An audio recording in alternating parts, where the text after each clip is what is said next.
दुख तो हर इंसान की ज़िंदगी में आते हैं, लेकिन कोई दुख के साथ जीना सीख लेता है और कोई दुख में जीना छोड़ देता है।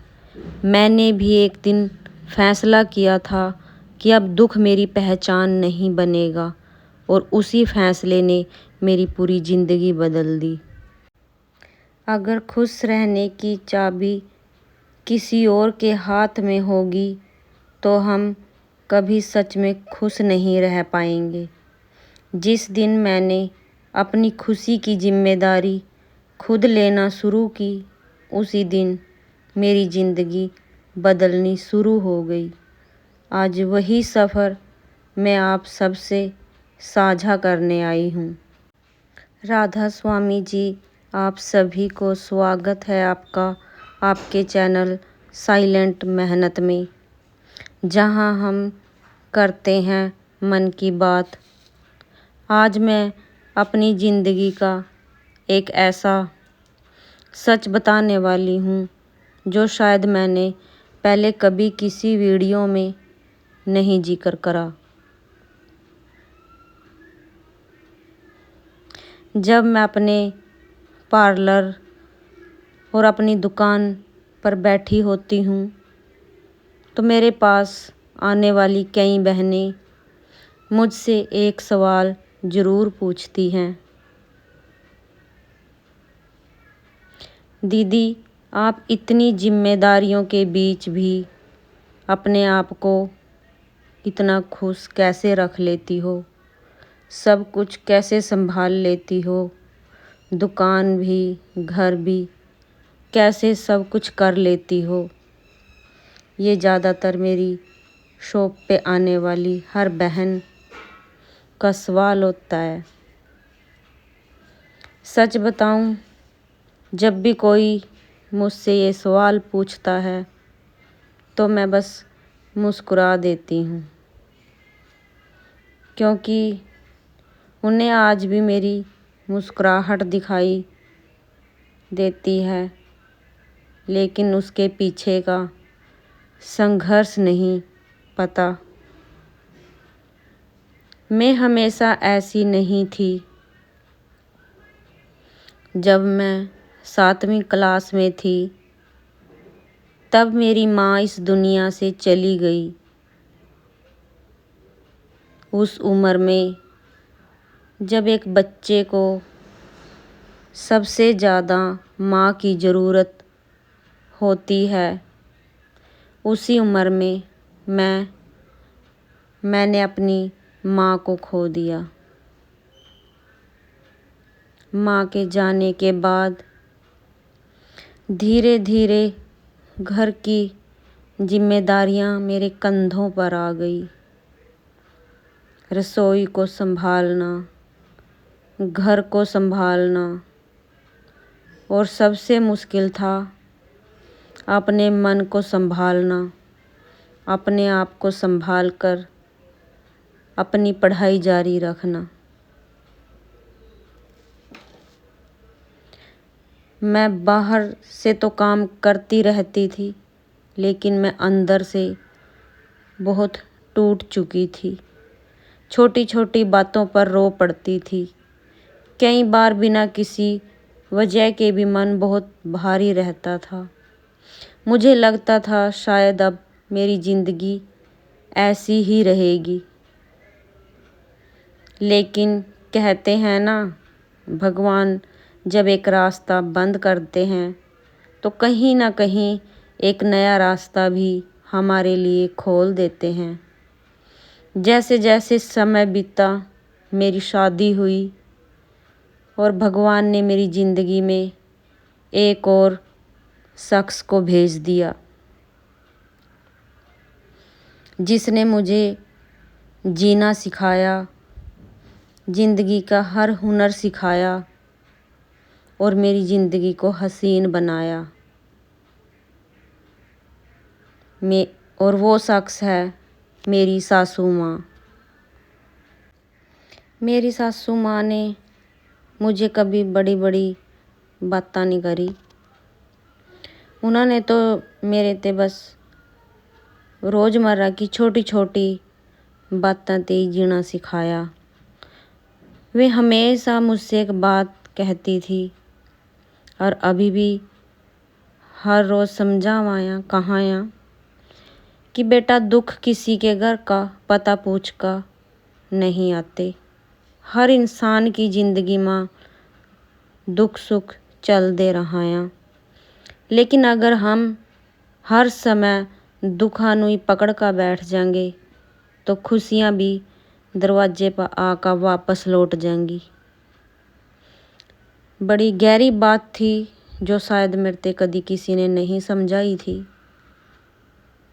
शुरुआत में मुझे उनकी ये बातें सिर्फ बातें लगे करा थी, लेकिन फिर धीरे धीरे मुझे एहसास हुआ कि वो बिल्कुल सही कहती हैं। अगर मैं हर दिन अपने बीते हुए दुखों को ही याद करती रहूँगी तो मेरा आज भी दुख में निकल जाएगा और आने वाला कल भी। बस उसी दिन मैंने अपने आप से एक छोटा सा वादा कर लिया था। मैं अपनी बीती हुई ज़िंदगी को बदल नहीं सकती, लेकिन आने वाली ज़िंदगी को ज़रूर बेहतर बनाने की कोशिश करूँगी। और सच बताऊँ बहनों, यहीं से मेरी सोच बदलनी शुरू हुई। मैं एक दिन में नहीं बदली। आज भी कदी कदी मन बहुत उदास हो जाया, आज भी मुश्किल दिन आंदे जंदे रहाया, लेकिन अब मैं पहले वाली लड़की नहीं जो हर दुख के सामने हार मान लूँ।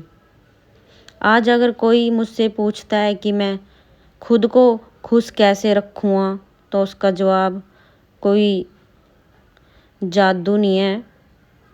ये छोटी छोटी आदतें, छोटी छोटी बातें जो मैंने धीरे धीरे अपनी ज़िंदगी का हिस्सा बना ली थी, जो मेरी सासू माँ ने मेरे ते समझाया था, मैंने अपनी ज़िंदगी में अपनाई। मेरी ज़िंदगी में बहुत कुछ बदला, खुशियाँ भी आई और धीरे धीरे सब कुछ अच्छा भी लगन लग गया। सबसे पहली आदत जिसने मेरी ज़िंदगी बदली वह थी अपने मन को किसी अच्छे काम में लगाना। और हमारे घर में चनाई का काम शुरू हो रखा है। इसी बीच मैं दोपहर की सब्जी की तैयारी कर रही हूँ और बीच बीच में ये देखिए, ये मिस्त्रियों ने यहाँ पे अपना काम स्टार्ट किया हुआ है।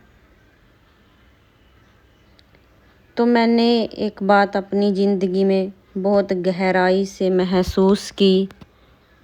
जब हमारा मन खाली रहता है ना, तब वही मन हमें सबसे ज़्यादा परेशान करता है। पुरानी बातें याद आने लगती हैं, जो बातें भूलनी चाहिए वही बार बार याद आने लगती हैं और फिर बिना वजह ही मन उदास हो जाता है। इसलिए मैंने अपने मन को खाली छोड़ना ही बंद कर दिया।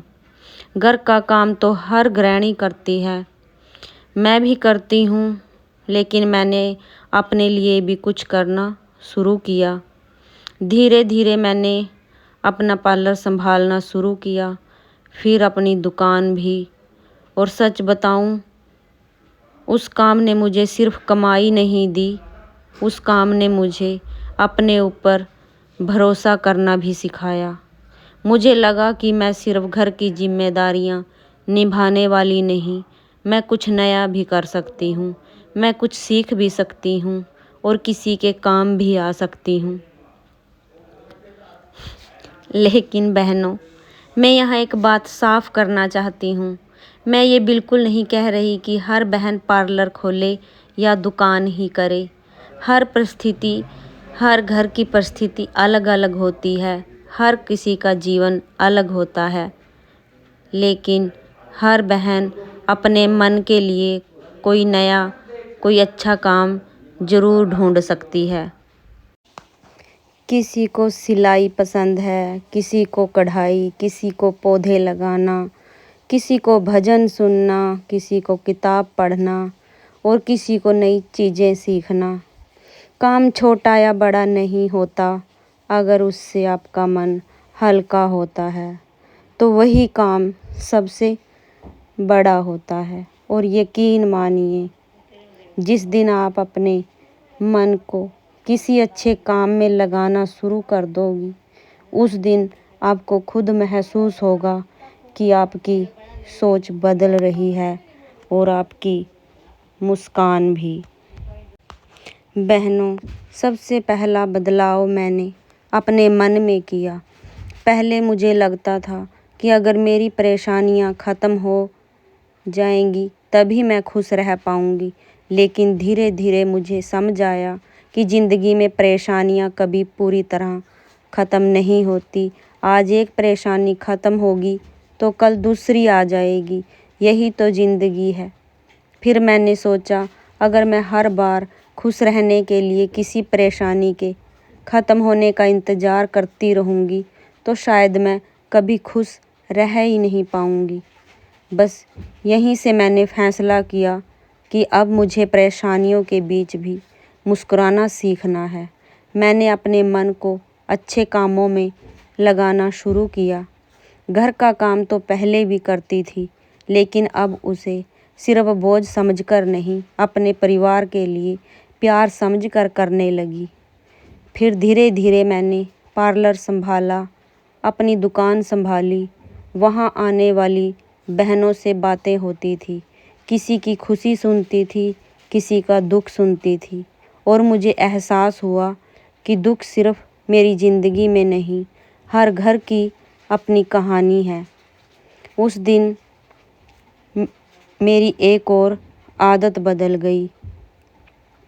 पहले मैं सोचती थी कि उसकी ज़िंदगी कितनी आसान है, भगवान ने उसे सब कुछ दे रखा है। लेकिन जब लोगों के और करीब गई तो समझ आया कि हर मुस्कुराते चेहरे के पीछे कोई ना कोई दर्द छिपा होता है। किसी को पैसों की चिंता, किसी को बच्चों की, किसी को अपनी सेहत की, किसी को रिश्तों की। उस दिन मैंने भगवान से शिकायत करना कम कर दिया और भगवान का शुक्रिया करना शुरू कर दिया।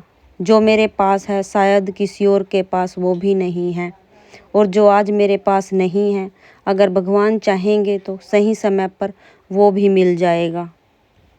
बस बहनों, आज मैं इतना ही कहना चाहूँगी कि खुश रहने का मतलब यह नहीं होता कि हमारी ज़िंदगी में कोई दुख नहीं है। खुश रहने का मतलब यह है कि हमने दुखों के बीच मुस्कुराना सीख लिया है।